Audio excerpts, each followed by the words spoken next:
Dando continuidade à nossa programação, depois dessa magnífica palestra da desembargadora Cifuentes, é com muita satisfação, com muita alegria, que eu anuncio a todos os presentes a professora doutora Ruth Maria Schitogauer,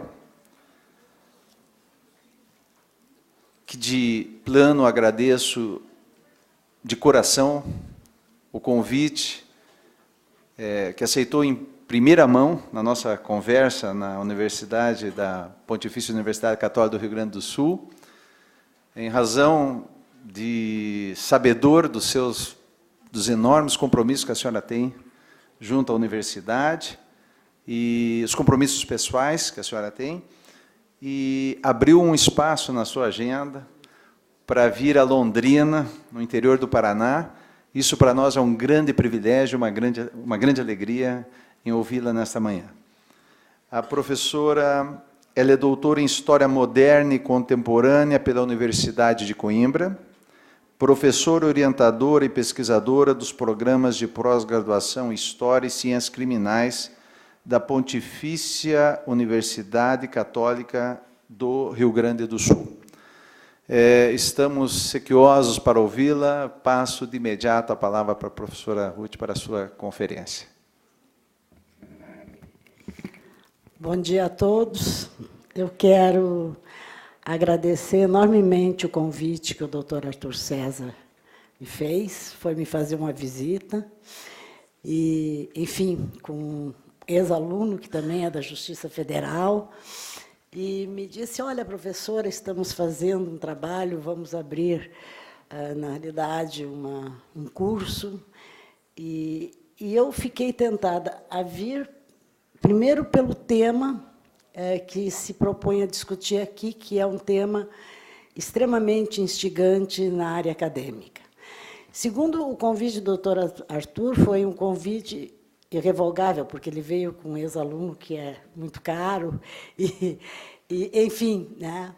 Mas, de certa forma, isso está me proporcionando uma alegria muito grande de conhecer a cidade, que eu não conhecia. Fui no mapa para olhar, vi que, na realidade, é uma cidade que representa uma região que tem uma produção enorme na área agrícola, muito rica, e que, bom, nós, gaúchos, estamos muito próximos dos paranaenses, até porque os nossos ancestrais ocuparam o oeste do Paraná e somos todos um pouco sulinos nesse país-continente, né? Mas, doutor Arthur César, eu agradeço imensamente, quero dizer de pronto que eu estou aqui com muito prazer e peço desculpas se eu tiver que parar de falar para tossir, porque eu não sei como, mas eu só sei que essa noite eu passei a noite tossindo em função do ar-condicionado, que usaram um avião, estava em cima de mim, não conseguia arrumar aquilo, mas, enfim. Vou fazer o possível para não tossir, até porque já comi uma caixa disso aqui, que disseram que é bom. Então, vamos lá. Eu gostaria também de agradecer ao doutor Thompson Flores, que não está presente, né? Dizer que a iniciativa da escola é uma iniciativa que, na realidade, só tem a receber elogios, porque é a própria questão que nós nos debruçamos na academia, que achamos isso muito importante. Eu vou passar naquela... Doutora Mônica, foi um prazer ouvi-la. E vamos dar continuidade àquilo que a senhora falou, mas não com tanto brilho quanto a senhora. Quando me trouxeram um tema sobre... eu projeto aqui. Isso aqui não sai daqui? Obrigada. Obrigada. Eu não gosto de falar com alguma coisa na minha frente, assim, até pelo meu tamanho. Me trouxeram um tema, que é a questão da formação humanística. Eu fui procurar algumas coisas sobre o que nós podemos dizer que é uma formação humanística, né? E eu fiz algumas perguntas, Porque o lugar da academia não é o lugar do juiz, o lugar da academia é o lugar da pergunta, o lugar do juiz que é o lugar da resposta, não é o nosso caso. Nós perguntamos, né?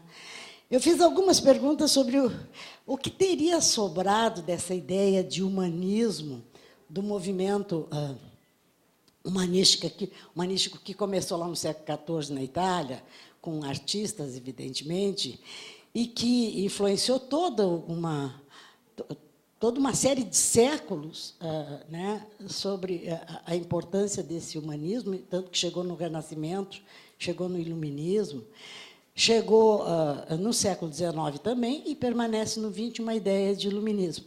Aí eu fui buscar um autor que me é muito caro, chamado Jean-François Lyotard, que fala sobre o inumano, não o humano, o inumano. E, ao lado dele, eu fui dar uma olhada ainda no velho Sartre, quando ele fala da náusea, né? E ele vai, na realidade, a frase dele é essa: frente a uma criança morta de fome, do que vale a literatura. Mas ele defende, no trabalho do existencialismo dele, uma ideia de que o próprio existencialismo é um humanismo, né? E o Lyotard, nesse título que se chama O Inumano, é uma coletânea de artigos, e um dos artigos fundamentais para o historiador, porque do lugar que eu falo é o lugar da história, é um título que me chama muita atenção, que é o reescritura da modernidade, né? Bom, na realidade, essa reescritura da modernidade implica em entendimento do que nós entendemos pelo humano. E, antes de apresentar a reescritura da modernidade, ele vai perguntar o que resta de humano no humano, ou o que nós carregamos de humano no humano. Ele vai dizer isso com muita propriedade, para fundamentalmente dizer que, de certa forma, nós, humanos, não nascemos como os outros animais. Então, ele diz o seguinte: se nós, humanos, nascêssemos como os gatos, né, nós não precisaríamos do fundamental, que é a educação. Então, ele diz: os gatos nascem gatos, os humanos não nascem humanos. Não nascemos humanos. E ele pergunta da miséria inicial, que é a miséria do nosso nascimento, que é o que nós temos, a impossibilidade de sermos humanos sem um processo educativo. Aí me lembrou do Rousseau, que a doutora Mônica já referiu, mas de uma obra dele que me parece fundamental para uma leitura do entendimento do humano, que é o Emílio, que é a obra sobre a educação. Então, o que é esse humano, esse humanismo que nos parece extremamente importante na formação, não apenas do juiz, mas na formação daquilo que nós entendemos por humanidade? É, na realidade, a questão da possibilidade de formarmos gerações, mas não com a ingenuidade de que, ao formarmos gerações, teremos, na realidade, as nossas soluções de problemas, tal como os iluministas acreditavam, né? Até porque, a partir do humanismo, do Renascimento, dois movimentos, diga-se de passagem, fundamentalistas, porque vão buscar os fundamentos na cultura greco-romana, é um fundamentalismo que está ali presente, não o futuro, ainda não há história, é o passado e não o futuro que está presente ali, né? Esse movimento, na realidade, ele se desenvolve em termos de humanismo, ele chega a transformar a cosmovisão teocêntrica numa cosmovisão antropocêntrica. E vivemos ainda, né, digamos assim, aquilo que sobrou desse antropocentrismo fundado que vem se fundando e refundando desde o século XIV. Mas é evidente que, no século XVII, ele toma uma feição que é do racionalismo, mas não um racionalismo, como a doutora Mônica falou, dos gregos. O racionalismo moderno cria a dicotomia moderna e cria aquilo que o Lyotard, que eu falava antes, fala, o inumano. Por quê? Porque separa razão e emoção. porque diz, no lugar da razão não cabe absolutamente nada que fuja a essa racionalidade. Não cabe a fé, não cabe a emoção, não cabe nada. A ciência é o lugar da razão. A ciência é o lugar do exato. A ciência é o lugar da resposta. Para poder fazer ciência, tal como se pensava no século XVII, foi preciso separar a razão e a emoção. Tanto que há muita gente escrevendo sobre fé e razão, né? Sobre a questão da objetividade e subjetividade. E, não por acaso, Kant vai destinar uma parte enorme do seu tempo, e vou falar nele en passant, até porque sei que os juristas no Brasil se baseiam muito nele, né? A tentar superar essa problemática, né? Da razão humana e da emoção, da separação entre razão e emoção. Bom, mas esse conhecimento, que é um conhecimento que, na pedagogia das luzes, vai ganhar uma importância fundamental, e vai ganhar uma importância fundamental até porque é na pedagogia das luzes que nós vamos ver as reformas das universidades europeias, principalmente as 7 grandes universidades europeias, que fazem reformas no final do século XVIII, que criam isso que nós conhecemos como universidade, a seriação, idade mínima para entrar, ritual de entrada, fluxo no aprendizado, primeiro ano, segundo ano, terceiro ano. Isso não existia nas universidades medievais, né? Isso é criado nesse período. E, com isso, nós vamos ver que esse humanismo vai ter, na realidade, uma continuação bastante importante no sentido de pensar essa formação para pensar a construção do homem do futuro, que é o iluminismo.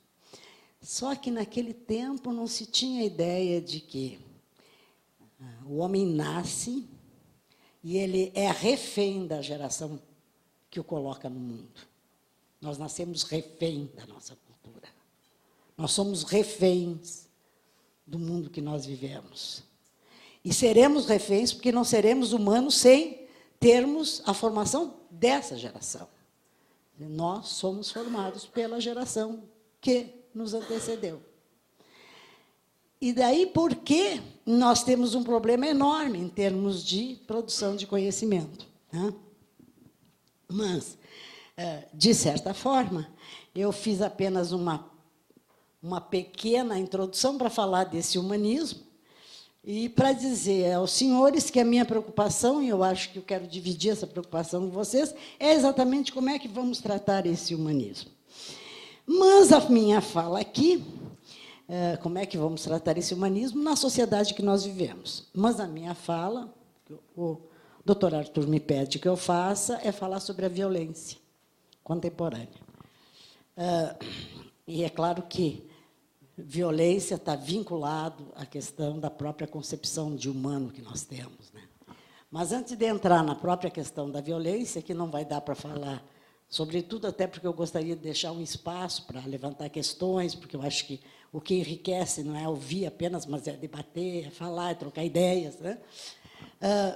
Uma das questões fundamentais que me parece que não dá para deixar de falar, quando se fala na própria questão da formação, na própria questão do humano, e na própria questão da violência, é saber, bom, nós todos sabemos da violência que nós convivemos hoje, seja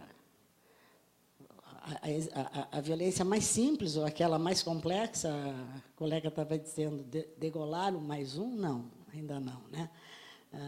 No movimento que nós sabemos que só pode existir, e só está existindo isso em função do papel que essa ação tem no mundo das comunicações que nós vivemos hoje.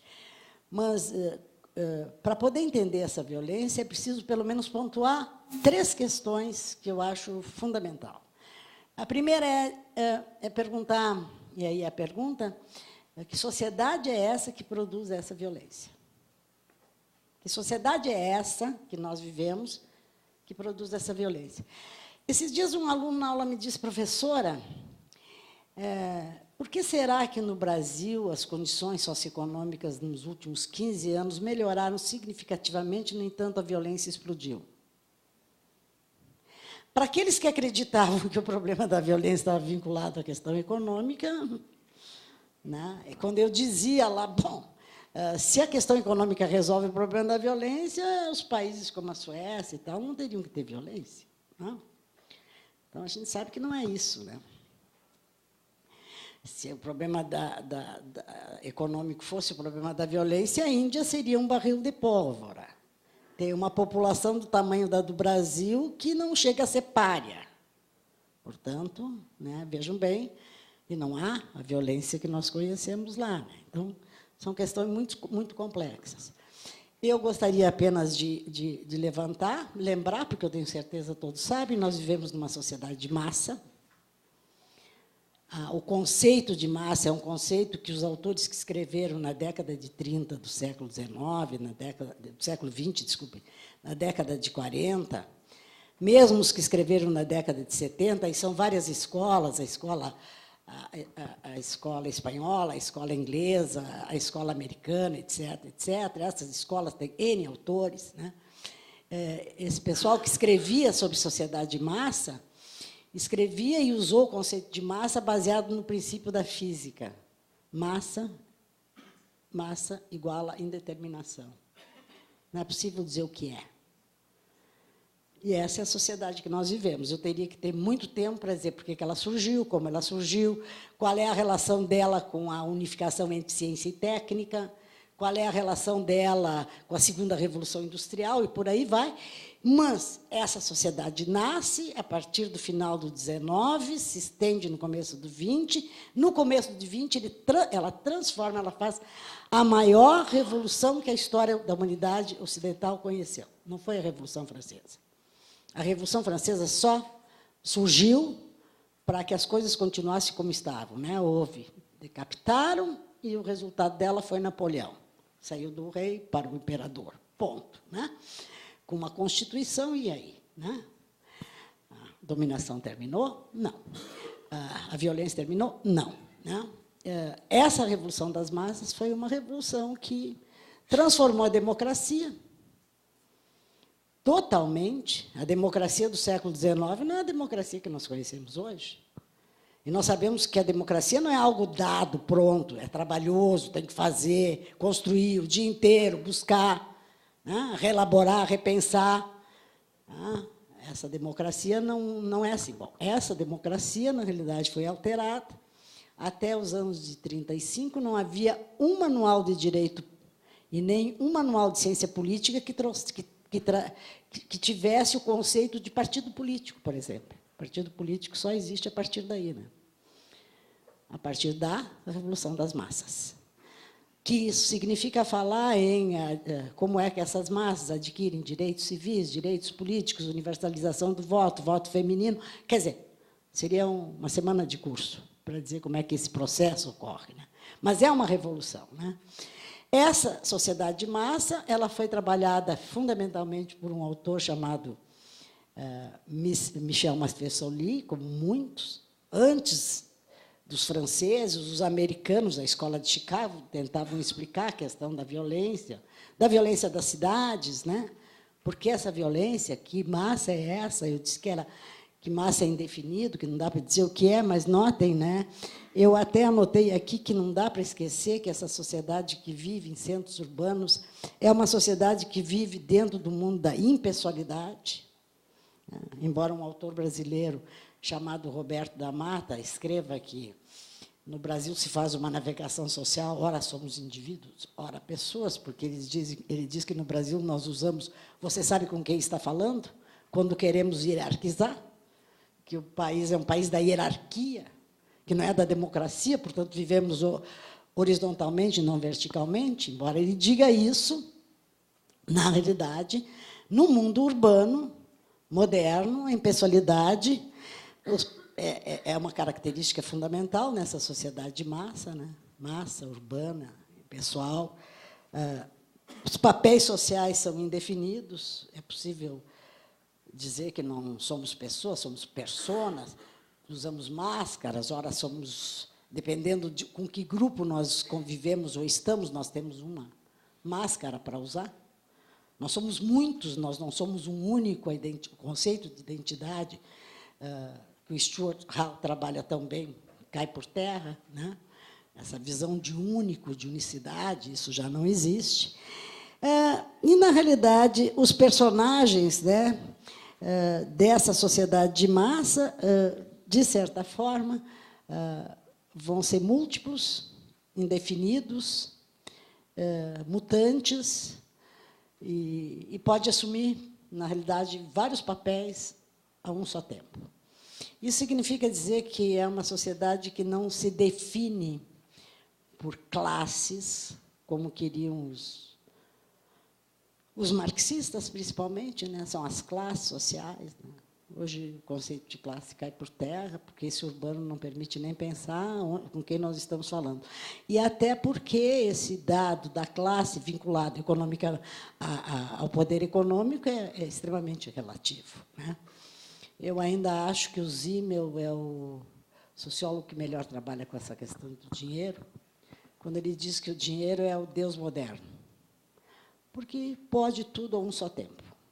Se eu tenho dinheiro, em 5 minutos eu posso ter todas as coisas que eu quiser. Todas. O iate, o jatinho, a fazenda, os edifícios, por aí vai. E 10 minutos depois eu vou dizer o que eu faço com isso. O que eu faço com isso? Eu posso viajar, mas e daí, depois, né? Vocês vejam que os objetos eles não preenchem um vazio existencial, né? Que a doutora Mônica falava antes, não é? Mas, enfim, é claro que essa sociedade urbana, impessoal, ela retira daquela sociedade tradicional, rural, ela retira a base fundamental que era o controle social. Em sociedades agrárias, o juiz tem um papel muito pequeno. Na sociedade complexa, o juiz tem um papel enorme, porque os conflitos tendem a aumentar significativamente. E a ausência de controle tende a permitir uma série de coisas que até então nós não conhecíamos. Mas eu fico por aqui para falar nesses 2 pontos de preocupações que eu tenho e que são os temas desse encontro, que é a questão do humanismo e a questão da sociedade, da violência na sociedade contemporânea. E, para falar na violência, eu tenho que falar dessa sociedade. Então, eu digo que eu trago aqui alguns pontos de reflexão para a gente discutir. Primeiro, que muitos historiadores dizem que a história da humanidade não passa de relato de atos de violência. Eu quero acreditar que não, né? Mas também quero acreditar que a violência tem sido, na realidade, o foco da história dos últimos 200 anos.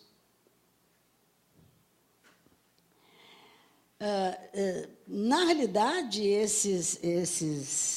essa violência que os historiadores tanto se preocupam, que é a violência do passado, porque o historiador vive no passado, né? Embora fale no presente, ele vive pensando o passado, né? Sem o passado, sem o tempo, sem a memória, portanto, passado, tempo, passado, memória, passado, né? Não há história, né? Na realidade, essa preocupação fundamental com o passado dos historiadores, né, faz com que a gente detecte que os eventos sociais são, na realidade, construções onde a banalidade do mal está representado. E é evidente que, na medida em que a violência ganha espaço, a justiça tem que se fazer presente. Na medida que ela não se faz presente, na medida que existem milhões de processos empilhados, não há justiça. E, se não há justiça, há o quê? A violência. Então, me parece que, eu dizendo isso, eu estou colocando, desculpem os senhores juízes, mas é da responsabilidade dos senhores, não do historiador. Bom, estou fazendo errado. E eu também gostaria de dizer que a violência é um elemento intrínseco, é um fato social.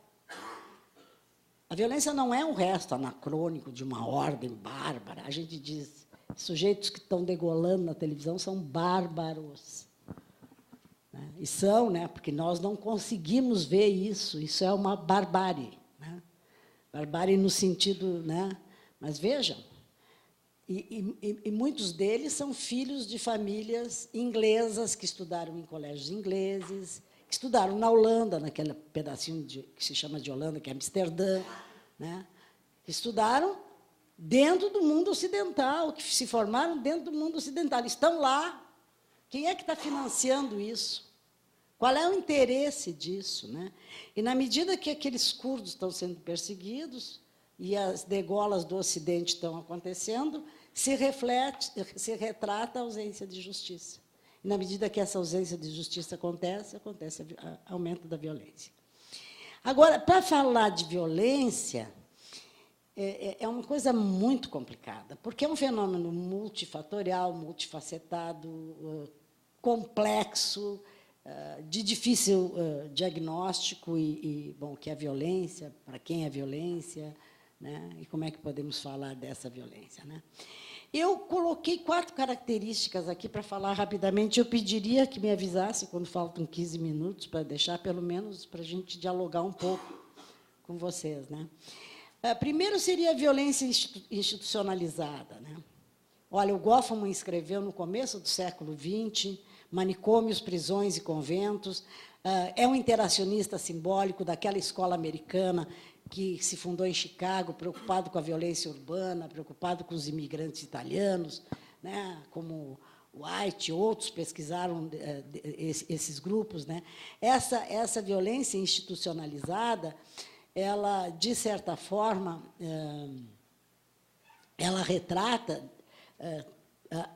o estado de coisas do mundo atual. Não é um caso brasileiro. Né. A burocracia de Estado é uma violência.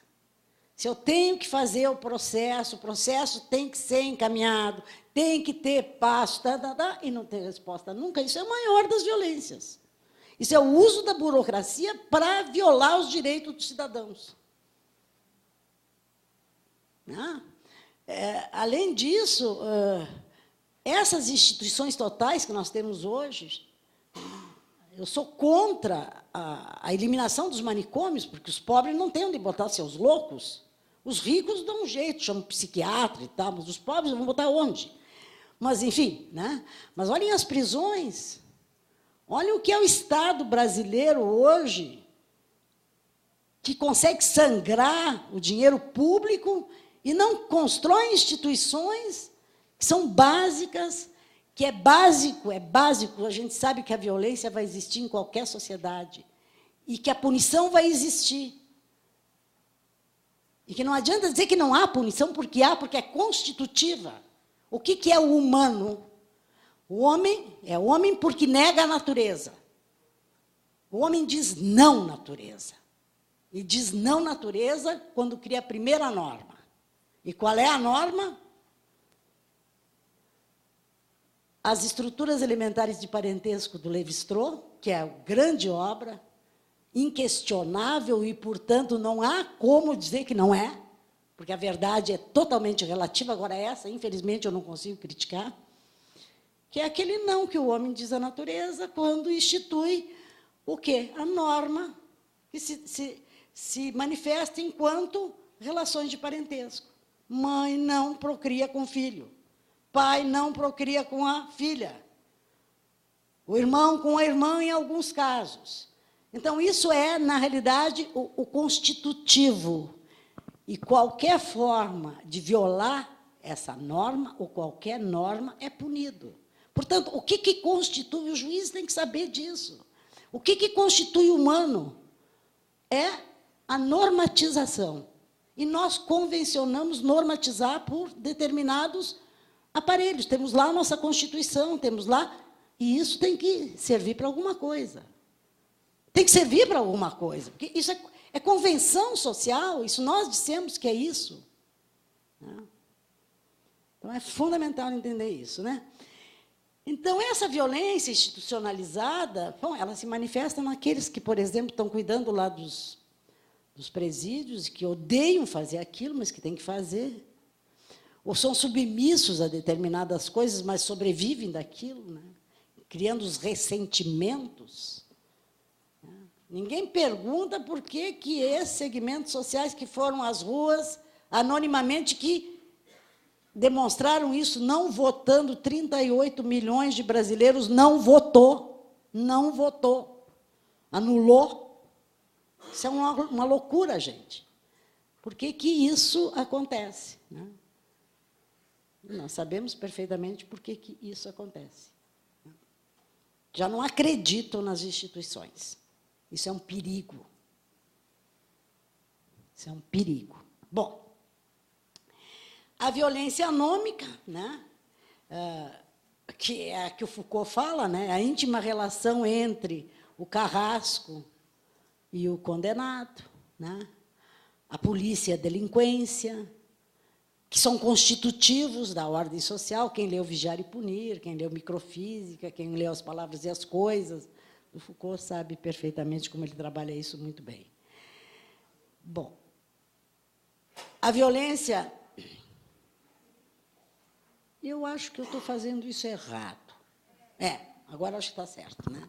3, 4, disse que eram vários, né? E aí eu vou para trás em vez. Né?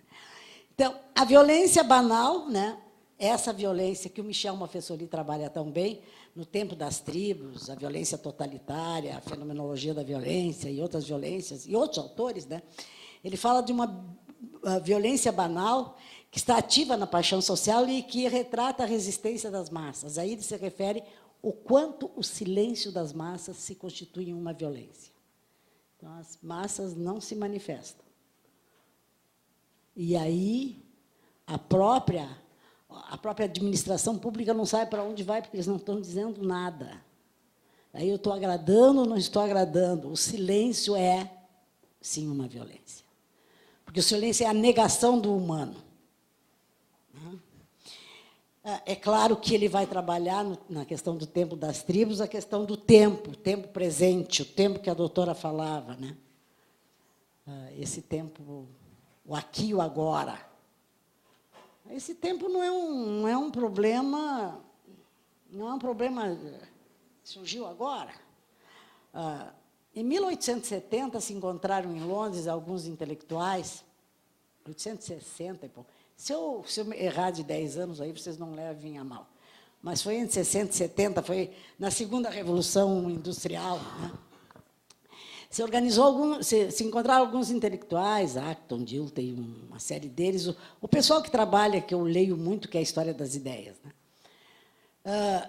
Se encontraram e eles disseram assim, meu Deus do céu, o problema do mundo hoje é a velocidade. 1870, os caras andavam de carroça, de cavalo, era a velocidade. Mas aí eles diziam assim, é a velocidade, e eles falavam por que da velocidade, né? Eles diziam, porque com essa velocidade a gente não tem mais lazer. A gente tem que fazer tanta coisa, não tem mais lazer. E num primeiro olhar, se podia pensar, bom, eles estão reivindicando o lazer porque querem se divertir, né? Não, eles dizem, se não há o lazer, os homens não pensam sobre aquilo que eles fazem. Isso significa dizer que tu precisa de tempo para reflexão. E o Paul Virilot, que escreve um livro chamado Dromologia, e o outro chamado, que todos os juristas deviam ler, Velocidade Política, né? Que é super importante, ele diz assim, olha, a velocidade é a violência do mundo. E nós vivemos no equilíbrio do ciclista. Se paramos, caímos. Não por acaso, o sujeito que escreveu Alice no País das Maravilhas é um matemático inglês, né? Não sei se vocês sabem. Ele está falando com Alice e dizendo que é o método científico moderno. Alice pergunta, para onde... quanto tempo eu demoro para chegar? E ele diz, depende para onde tu queres ir. Ou seja, ele está dizendo a pergunta e o método, né, são fundamentais. Mas ele diz assim, ó, nós precisamos correr muito para... Eu preciso tomar uma água, senão eu vou tossir, senão é incômodo. Nós precisamos correr muito para permanecermos onde nós estamos. Desculpe incomodar. Não, eu levo, pode deixar. Obrigada, doutora. Obrigada. Se eu começar a tossir, eu tenho que dizer até logo, porque eu não paro mais. Acho que é aqui, antes que caia. Então, eu estava dizendo que ele diz que nós temos que correr muito para permanecermos onde nós estamos. E se vocês prestarem atenção, sim. Eu tenho um lugar, eu sou uma profissional, se eu não fizer tudo aquilo que puser na minha frente, os 1.500 processos, eu perco o lugar. Portanto, quanto mais trabalho, ou seja, o lugar que eu estou vai me exigir cada vez mais. Quando eu comecei a trabalhar com computador, eu digo, vou trabalhar menos. Que idiota. A gente trabalha cada vez mais. Aí eu resisti para não ter. Eu não tenho internet em casa, eu não tenho. Agora eu vou ter que ter. Porque eu vou ter que ter. Porque os telefones, as coisas que eu tenho, se eu não tenho internet, eu não faço nada com eles. Eu vou ter que ter e vou trabalhar mais, estão entendendo? Porque a gente não se desconecta. Né? Então, estou dizendo que a velocidade que nós vivemos hoje... Então, há uma desconexão. Eu não vou chegar... Tem 27 slides para falar, não vou falar nem mais um... Não dá para falar. É muita coisa. Né? Então, assim, ó, a desconexão que nós temos... Né? Ela, da velocidade, aquilo que nós fazemos, ela é tão grande, a velocidade é tão grande, e notem, nós formamos pessoas para atuar em profissões cuja a velocidade é aquilo que a doutora Mônica dizia, precisa de tempo. Mas o mundo não é esse mundo. O mundo é o mundo da velocidade, e se cobra velocidade. Eu recebo 500 mil e-mails. A metade não consigo responder. Estão entendendo? Então, aí tem que discutir a questão da técnica depois, a unificação entre ciência e técnica, que os juristas vão ter que começar a pensar, não só, porque não pense que o problema é, essa juventude se forma com pouco conhecimento. Não é pouco conhecimento, é que o conhecimento aumentou tanto, que não se dá um pouco de cada coisa e não se dá nada de coisa nenhuma. É uma loucura. É mesmo que o médico... Eu tenho um medo de médico novo que vocês não imaginem. Porque eu sei que ele estudou demais, mas ele não sabe nada de coisa... Estão entendendo? Ele não tem experiência. A gente diz, pelo amor de Deus, o clínico, um bom clínico... né? Então, isso não é um problema que afeta apenas as profissões do judiciário, é um problema que afeta nós todos. E dizem que o historiador não tem mais papel nenhum nessa sociedade do presente, porque o Maffesoli vai dizer, né? O mundo do tempo... Desculpe, antes de falar no Maffesoli, eu não posso deixar de dizer que quem se interessa pelo tempo tem que ler o Ilya Prigogine, que foi o Nobel de Física Química de 75, e que organizou uma série de livros com Edgar Morin, que trabalha com a questão da complexidade. E ele tem, inclusive, a tese dele defendida, está publicada pela Unesp, aqui em São Paulo, mas ele tem um livro sobre o tempo, e ele diz o seguinte, ó,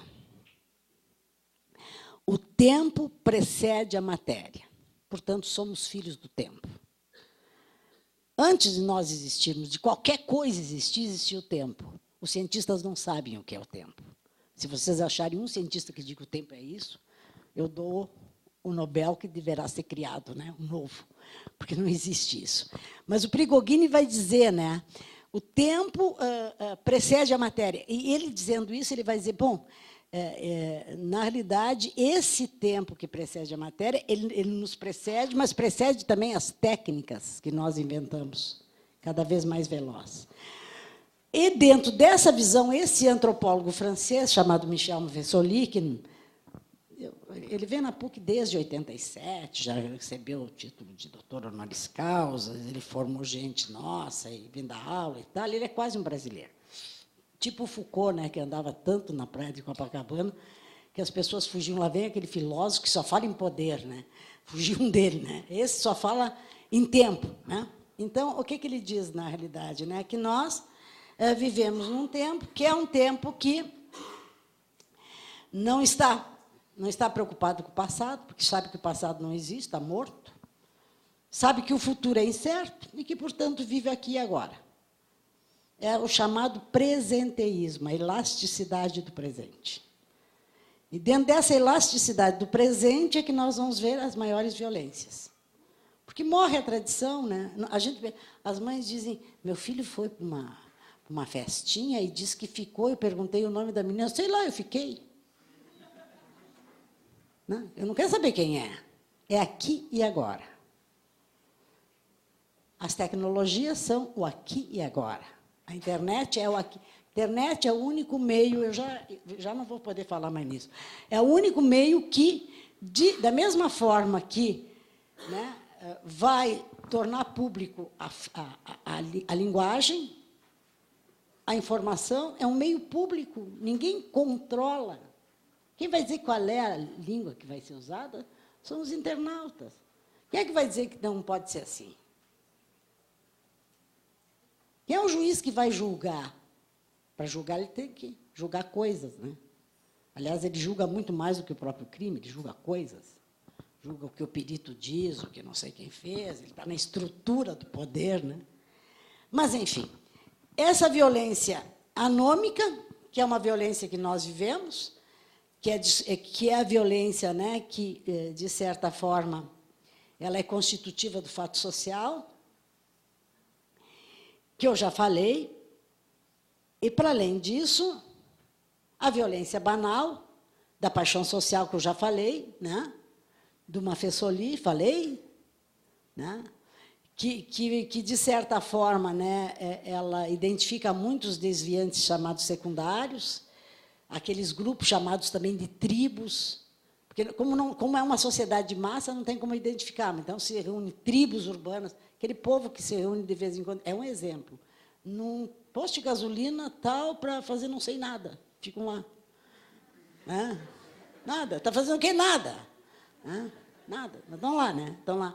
Ou aquelas tribos que são os punk, os dark, né? Entende? E etc, etc, etc. Tribo não no sentido do conceito de tribo território. Essas não têm território. Elas são da velocidade, do encontro pela internet, por qualquer coisa. Né? Essa violência banal, a violência interna, que desagrega todo o sistema de valores. Gente, uma pesquisa feita na Europa, em vários países, ela está publicada num livro do Prigogine, organizado com Mafessoli, que é pela Piaget, que é um texto do Lipovetsky, Lipovetsky, é um polonês, mas os franceses são todos Lipovetsky, né? Imagina. É um polonês.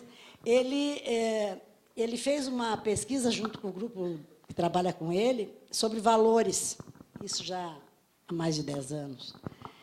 Então, essa pesquisa revela que 75%, 80%, ela está logo adiante, mas eu não vou chegar lá, dos franceses que foram perguntados, dentre 13 e 17 anos, qual é o valor mais importante que a família passou? Ter trabalhar bem, estudar bem e ter um bom emprego. Solidariedade, N outras coisas, não existe. Não existe. Então, nós temos que prestar atenção que sociedade de massa é essa, além de massa, note. Né? Não é impressionante o valor que se dá às coisas, a coisificação do próprio homem. Porque, de repente, eu só reconheço alguém porque ele usa Yves Saint Laurent. Eu estou coisificando o que tem dentro daquela Yves Saint Laurent. É igual a Yves Saint Laurent? Às vezes é um vazio, um oco, que não tem nenhum que falar, né? Mas o que é isso? Estou coisificando. Bom, e a violência como uma manifestação do Estado, quer dizer, manifesta como incapacidade do Estado. O Estado é incapaz de fazer o que ele prometeu. A última grande incapacidade dos Estados ocorreu do final do 19 e começo do 20, quando as massas saíram do campo para a cidade. O Estado não tinha braço, aí que vem o partido político, vem as organizações, vem o desmonte da democracia tradicional, etc.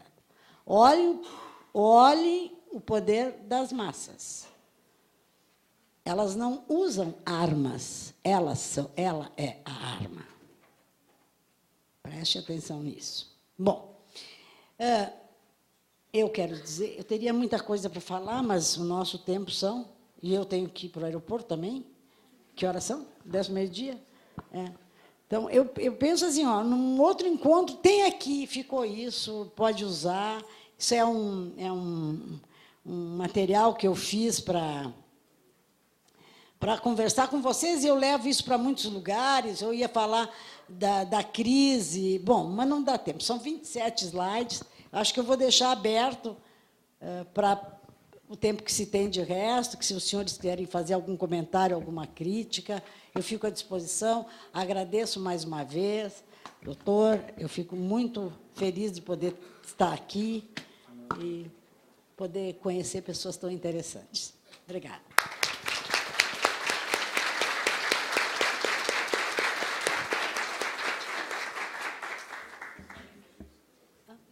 Esse aqui eu vou passar.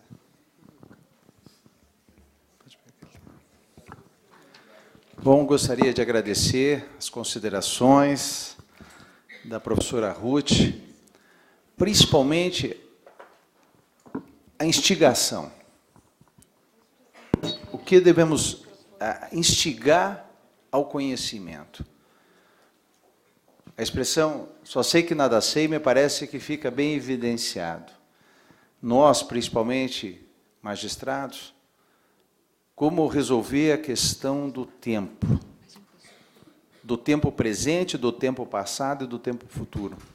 Como resolver a questão da concepção humana, o reconhecimento da questão humana diante da violência, diante de uma sociedade de massa. Como a professora Mônica tinha dito, nós conseguimos nos sensibilizar pelo individual, por uma pessoa que comparece ao nosso gabinete, expõe uma situação dramática de vida, e isso nos sensibiliza. Mas, e aquelas pessoas anônimas que estão naqueles milhares de processos? Como resolver a questão do tempo, professora Ruth, para que o juiz, no seu humanismo, consiga se sensibilizar diante desse enorme número de processos e daquelas pessoas anônimas que não comparecem ao nosso gabinete? Como manter essa sensibilidade na flor do nosso íntimo para que possamos assumir a responsabilidade? Assumir a nossa responsabilidade. O rompimento da razão e a emoção. Como fazer para não romper o racionalismo e a emoção diante da violência?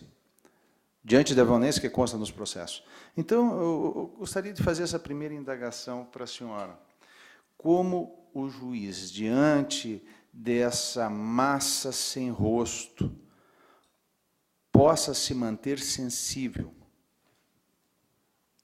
e aproximar o racionalismo da emoção? Ou o julgamento do magistrado, ou uma pessoa do magistrado, para ele resolver um conflito processual, ele tem que se manter equidistante desses dois polos, ou seja, ou ele é racionalista, ou ele é emoção. Ou se é possível um equilíbrio sobre isso. Complicada, primeiro porque eu não sou juiz, né? Então, eu nunca pensei muito sobre isso, né? Mas eu vejo o juiz como... Aliás, nisso eu sou Foucault, sem dúvida nenhuma. Como o elemento estrutural desse Estado moderno. O juiz tem um papel fundamental. Agora, eu também vejo o juiz como papel fundamental, mas ele tem que, na realidade, ser aquele que faz a justiça. Eu não sei como é que ele julga um crime, um assassinato. Eu não sei até quando que ele vai ter que se sensibilizar com a vítima e com o criminoso. Não sei como é que ele faz isso. Eu teria muita dificuldade. Muito, até porque eu ia discutir um pouco com você sobre verdade, prova, essas questões, mas não dá tempo, né? Teria que ser muitos dias para a gente falar aulas e aulas. Né?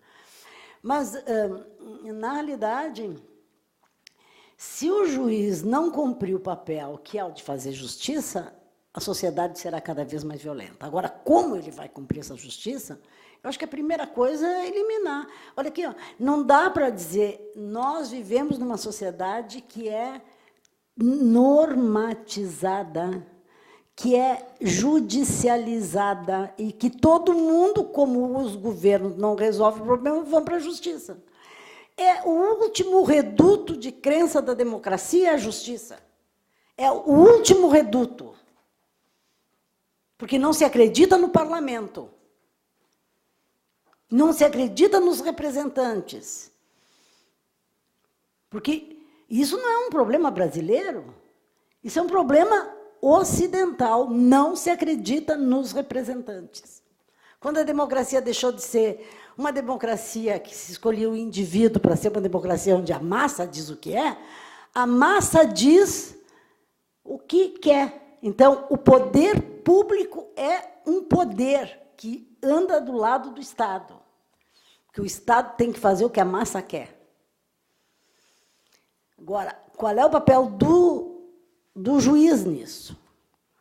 E todo mundo recorre à justiça. Agora, se ele deixar empilhar 70 mil processos, ele não fará justiça nunca, porque todos aqueles 70 mil se sentem injustiçados. Não? É nessa velocidade que se trabalha, porque a velocidade com que se entra na justiça não é a velocidade do sujeito que julga, porque ele tem que ler aquele troço. Como é que vai? Eu falei com um desembargador que tem um caso horroroso lá, tem 17 volumes. Ele disse, professora, eu não posso com 17 volumes. Eu digo, mas então, quem é que manda a gente ler? E dizer, não dá, tem que ler. Quer dizer, não tem como ler. Não tem como ler. Não tem humanamente, né, condições de ler. Né? Então, acho que está na hora de começar a pensar que dispositivos a justiça, e eu falo de justiça não apenas dos juízes, eu falo de todos os aparelhos de Estado, etc., vão utilizar para melhorar o fazer justiça nesse país. Mas isso cabe a vocês, graças a Deus, eu não tenho essa preocupação. São vocês que têm, que é muito grande. Né? É só o que eu posso dizer. Alguém teria alguma outra colocação? Doutor Canali. Da violência. Parece que ficou mais ou menos isso aí. Abordou várias situações, essa insatisfação. Como, então, se existe realmente alguma forma de identificar qual é realmente essa insatisfação da massa? O que realmente se quer? Porque a gente vê algumas situações que realmente, como a professora falou, estão no posto ali, não sei fazendo o quê. Aí, de repente, alguém está reivindicando e não sabe reivindicando o quê. Então, se existe algum parâmetro racional para a gente identificar esses fatores aí. Não sei se... Vocês fazem cada perguntinha, hein? Assim, ó. Ao dizer que a miséria não é a causa da violência, eu não estou querendo dizer que tem que haver miséria, né? Eu estou querendo dizer que ela, enquanto uma constitutiva de uma reação humana, não, porque ela, na realidade, ela limita o universo de tal forma das pessoas que elas não têm nem o que reivindicar, né? Essa é a primeira questão, né? E quando eu falei na Índia, eu fiz uma analogia provocativa, né? Porque nós temos lá na Índia um direito, legislação, como nós conhecemos, Constituição. No entanto, é uma sociedade de castas. E as castas são mais fortes que a lei. Quando o mundo ocidental perde a tradição, fica um vazio, né? E o vazio, quer dizer, esse movimento rural-urbano elimina as tradições totalmente. Mas o senhor tem que me lembrar que eu tenho que responder, que o senhor perguntou, porque eu vou fazendo relações, e aí daqui a pouco eu esqueci o que o senhor falou, né? Mas eu só querendo falar da miséria, fundamentalmente, né? Se, na realidade, a melhoria de condições econômicas da população diminuísse a violência, todos os exemplos que nós temos é que ela aumenta a violência. Porque aumenta aquilo que nós chamamos de consciência do que eles foram. E há um ressentimento nisso. E o ressentimento é o pior dos sentimentos. Nós trabalhamos com um grupo, inclusive, aqui do Paraná, a professora Marion, que é daqui, a Unicamp, são várias universidades do Brasil e do mundo, sobre sentimentos na história. E o ressentimento é um dos sentimentos mais problemáticos para resolver. Porque se toma consciência do que foi explorado, massacrado, quando se sai do lugar. Quanto à reivindicação de não se sabe do quê, né? É a reivindicação justamente daqueles que diziam que está aí não serve mais. O que eu quero também não sei, porque eu não sei prever o que eu quero, mas que não quero isso, eu não quero. Então, é claro que fica difícil responder, né? É claro que fica difícil responder. Mas não sei se ajudo, eu penso isso, né? Agora, o estar à toa na vida, sem fazer nada, é uma questão que nos choca. Por quê? Porque tem um filósofo que está aí nesses... Eu ia falar sobre o tempo mais especificamente com vocês, do Prigogine. Tem um filósofo que diz o seguinte, ó, o homem moderno, aqueles que se encontravam lá em Londres, que dizia que o problema era a velocidade, que não tinha tempo para o lazer, e como não tinha tempo para o lazer, não tinha tempo de pensar sobre o que faziam, né? Portanto, não tem a reflexão, né? Ele diz assim, o homem moderno tem uma relação tão difícil com o tempo que, quando não está fazendo nada, não sabe o que fazer com o tempo que sobra, a não ser matá-lo. Tanto que a gente pergunta para eles, o que está fazendo? Matando o tempo. Não é? Que a relação é de ódio, de não estar fazendo nada naquele tempo. Não? Então, é verdade, né? De certa forma, essas populações que são populações muito sacrificadas por longo tempo, elas têm uma história de ressentimento muito grande. E se a gente olhar a educação dos países, quando os professores não são valorizados, as crianças são muito ressentidas, porque o professor é ressentido. E não esqueça que a criança é refém do professor. Que é refém, os nossos filhos são nossos reféns.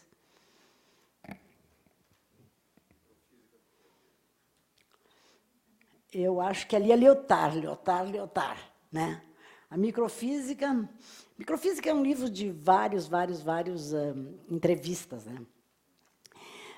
Tem lá, texto dele é O Nascimento do Hospital, O Nascimento da Medicina Social, Nietzsche, a Genealogia e a História, né? O resto é entrevistas.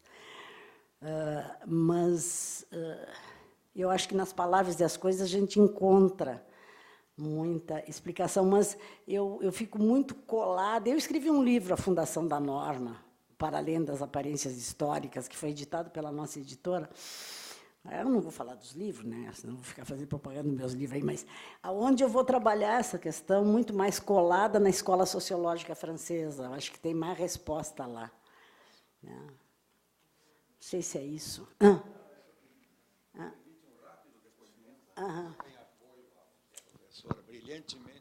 expôs para nós, é que a senhora falou na Índia, e, de certa forma, um tanto aquele problema, não há violência na Índia, apesar da extrema miséria. Há uma explicação para isso, é a religião. O hinduísmo é a religião dominante na Índia, né, são bilhões de seguidores, prega a apatia, a ataraxia. E eles não têm estímulo para progredir. É aquilo que Marx falava, o ópio do povo. Né? Quer dizer, o cidadão é pobre porque está no destino dele, então não adianta lutar. Se ele é rico, então não tem... É a nossa Idade Média, que, exatamente. na verdade, o sujeito já nasce com um futuro determinado, já é pré-existente. Tá isso mesmo, isso explica a não violência.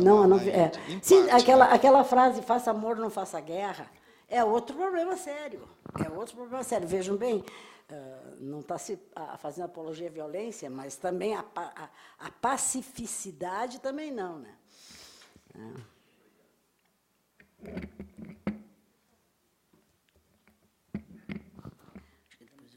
Pedindo desculpas e saudando a conferencista, saudando a todos os presentes, os professores. Eu ouso fazer uma interveniência muito humilde, que não tenho o conhecimento dos grandes que antecederam todas essas falas.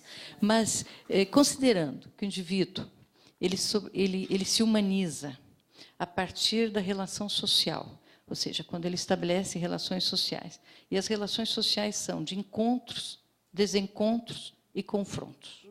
Não é? Ali, quando a senhora diz que, na história, veio a violência nos determinados confrontos, não é? Eu lhe perguntaria, o tédio da massa consumista, ou o tédio do consumo, melhor dizendo, não seria um grande fator de violência na sociedade contemporânea? Baseio-me muito nas questões, na minha área mais família, né? Nas relações familiares, o que se vê é isso, encontros, desencontros e confrontos entediantes. Não é? E o juiz, como catalisador de controle social, ele quer se apegar a uma normatividade que já vem tardia, porque o direito está correndo atrás das relações sociais. Antes, nós prevíamos as relações sociais, mas hoje, primeiro acontecem e depois nós saímos tentando fazer uma normatização, e, a partir do Código Civil, foi-nos dado o aval de normatizar processo a processo. Né? Então, eu lhe volto, penso sobre um viés psicanalítico. A massa entra em confronto, não sabe com o quê, em função do tédio do consumo, seja consumo de coisas, da coisificação, seja o consumo de pensamentos prontos, seja porque não sabe para onde vai.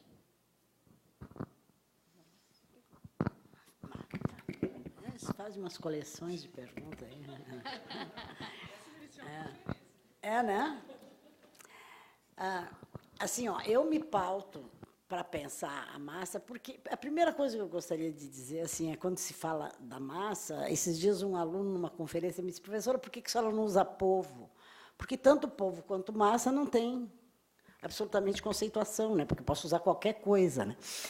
Mas, quando eu penso na questão econômica, eu uso muito o Zimmel, o papel do dinheiro na sociedade atual. Né? O cara vai dizer... Ele vai dizer assim, bom, quando eu comprei todas as coisas, eu não tenho nada.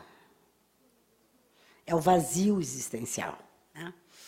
Não sei, aí é uma dúvida que eu tenho, se os segmentos sociais, eu falo em segmentos, porque eu não acredito em classe, não acredito nessas coisas fixas, né? No mundo de hoje não tem isso. Se esses segmentos sociais que ascenderam economicamente, porque melhorou o salário, e melhorou, tem que reconhecer certas coisas, teve mais poder aquisitivo e tudo mais, se politizou para reivindicar mais, ou se também, além de se politizar para reivindicar mais, está vendo que aquilo que eles reivindicam não tem muito sentido. Para além disso, né, eu também acho que Eu não uso muito olhar a rede social. Minhas netas me dizem, avó, não sabe, parará, parará, parará, mil coisas, né? Elas desenvolveram tantos dedinhos lá naqueles negocinhos que elas vão ter tudo artrite e outras coisas na velhice, porque, imagina, ou vão ter que fazer dedos artificiais, né? Aliás, como o corpo é plástico, plastifica tudo, põe os dedos artificiais ali, porque é muita velocidade, é muito tempo, é muita coisa, né? Que não é da minha geração, é evidente, né? Mas eu acho que aí, né, há um, digamos assim, há um complexo de questões para discutir, no caso brasileiro. Há um complexo de questões para discutir, né? Porque essa sociedade brasileira é uma sociedade muito difícil de... Bom, a gente... Deixa eu voltar atrás um pouco. Primeiro, né, nós sabemos que o fato social, tal como o Durkheim criou, nós não nos ajuda muito para circunscrever o objeto. Porque o Durkheim disse que o fato social é extenso, é externo, é coercitivo. Sim, é extenso, atinge toda a sociedade, é externo, não é, do indivíduo, coage a todos, mata o indivíduo aí, que é isso que ele faz, né? Tá, ajuda, né, a circunscrever o objeto, a pensar até cientificamente, né? Mas quem é esse... Que fato social é esse? Nós temos um fato social para circunscrever, que seria, né, os movimentos de 2013. Mas eles estão dizendo tantas coisas, e um universo de coisas. Tem aqueles que estão dizendo, somos pacíficos, pelo amor de Deus, parem de arrebentar, nós não queremos isso, nós queremos isso. Tem uns que vão lá e arrebentam tudo, porque só acham que está arrebentando, né? Tem os que não acreditam em nada que está instituído, né? E tem os que estão lá achando que a reivindicação de sempre tem ainda peso, e tem os que dizem esse tipo de reivindicação não vale. E lá um governo, tipo o Rio de Janeiro, vai dizer, não, vamos fazer as reivindicações no sambódromo, todo mundo lá dentro. Então, quer fazer reivindicação, que não é reivindicação, porque a reivindicação não se faz dentro de espaço fechado, né? Mas é tanta coisa que fica muito difícil. E, com isso, eu quero dizer, não sei se... que a preocupação que nós, na universidade, temos, ela é muito grande no sentido de que o conhecimento que foi produzido não dá conta da velocidade que nós vivemos e da complexidade dessa velocidade. Então, nós temos que buscar por que vocês acham que se fala tanto em interdisciplinaridade, multidisciplinaridade, transdisciplinaridade.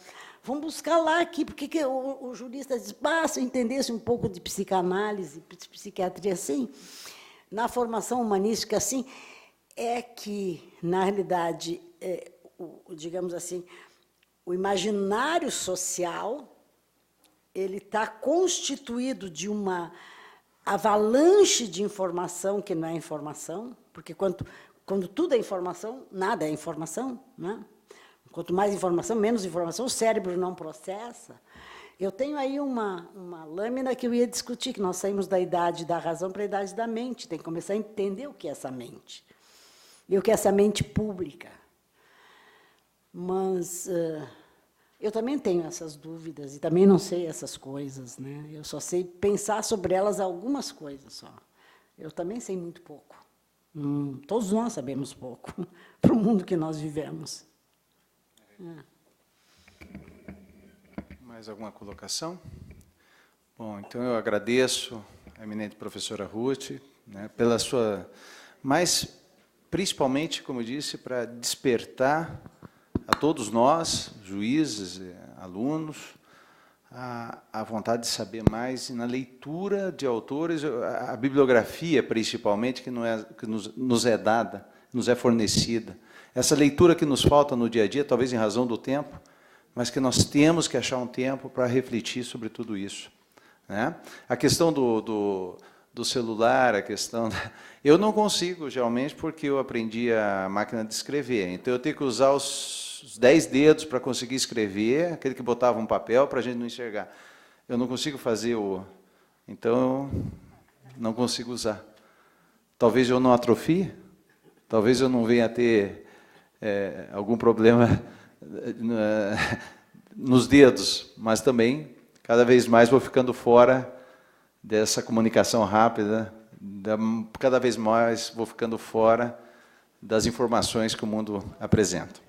Bom, eu gostaria de lembrar a todos que à tarde nós iniciamos a parte... Oi? Ah, sim, claro. Você que não tinha se manifestado. Boa tarde, doutor.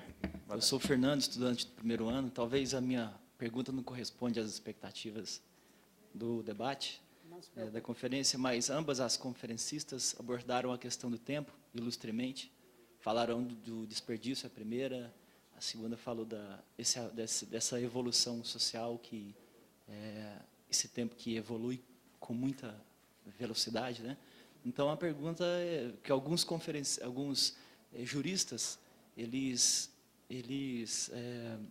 defendem essa questão da complexidade da linguagem jurídica, e a nossa geração, por estar estudando, que nós tomamos vocês como legado, se essa complexidade, se é tão bom dar essa continuidade a esses volumes que a conferencista citou como essa coisa, né, que são volumes, processos muito, muito grandes, muito volumosos, se isso pode dificultar na hora de tomar alguma decisão, se essa linguagem, essa complexidade, ela continua, se é interessante simplificar, talvez, essa linguagem justamente para, talvez, sanar esses problemas que existem com esse volume de processos que estamos hoje vivendo aí.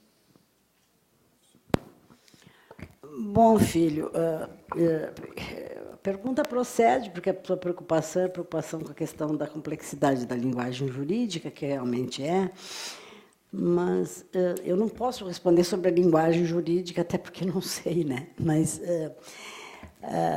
na realidade, a simplificação que a gente pensa da linguagem, por exemplo, quando se manda e-mail, quando se usa o WhatsApp, aquelas coisas que vai para 500 mil pessoas, a mesma informação, barará, todo mundo compacto, né? Não quer dizer que eles estão diminuindo o número de letras, de beijos para B de BJS, não sei o quê, que aquilo, quer dizer, aquilo é apenas a referência gráfica, mas a complexidade que aquilo representa continua existindo, ela não perde com a diminuição das letrinhas. E eu vejo o contrário, muito mais, cada vez mais nós vamos ter mais complexidade na linguagem para entender essa loucura que está aí, porque essa loucura que está aí tu não entende com conceito. No final do século XIX, começo do XX, se forem ler Bergson, Freud, Marx, Einstein,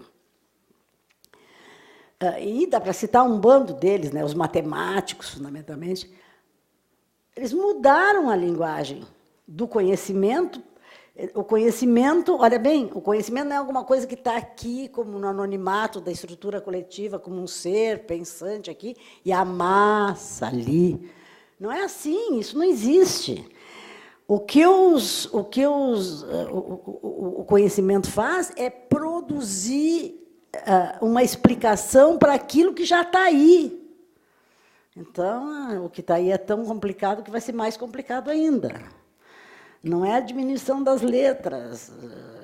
Os gregos não liam 25 volumes, 30 volumes, os modernos já começaram a ler muito mais, né? E nós temos que dar conta, a minha biblioteca tem 2.000, e eu não acho que não sei nada. É o nosso fazer.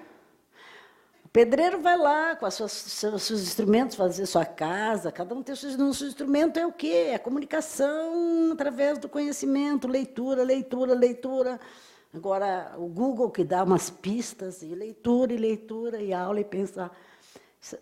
Se não gostar disso, muda, porque é cada vez mais. No meu entendimento, é cada vez mais.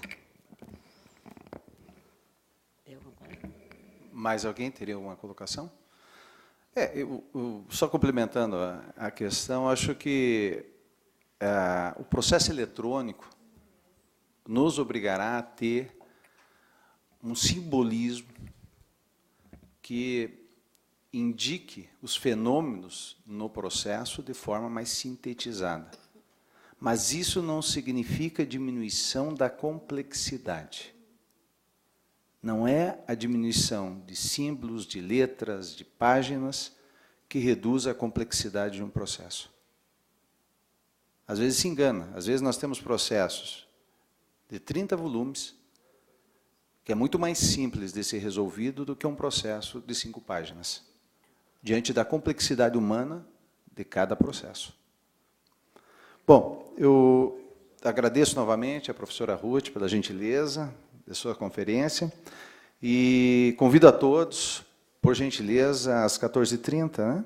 14h30, para a gente continuar com o nosso evento. Vai ter a brilhante palestra do professor... aliás, além da palestra, nós teremos o lançamento do professor Luiz Fernando Coelho, dessa obra Helênia de Vilha, né, que ele fará o seu pré-lançamento aqui, nos brindará com esse lançamento. Então, será uma grande oportunidade para termos esse primeiro contrato com essa obra. Obrigado por essa deferência londrina. Então, que todos tenham um bom almoço e retornamos às 14h30. Obrigado.